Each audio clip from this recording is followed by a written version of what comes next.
Tak dobrý deň ľudia. Dneska si ukážeme vlastne ako sa používa príkaz give.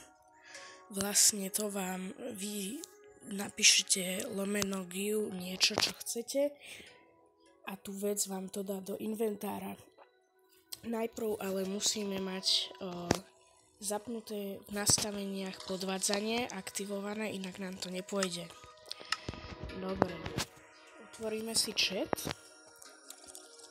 otvoríme a napíšeme lomeno give _s. Zavinač s je vlastne vy, keby dáte, ja neviem, zavinač a, tak to dá všetkým hráčom. Tak dáme zavinač s, lebo to chceme my. A ja si dám napríklad command block. Napíšeme takto command a vždy, keď je ako dvojslovné, tak tam musíte dať podtržník a potom. Inak to nepôjde.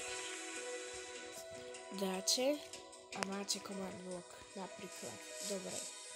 A týmto sa dajú robiť všelijaké aj iné veci a vlastne ten command block normálne funguje všetko, takže ďakujem.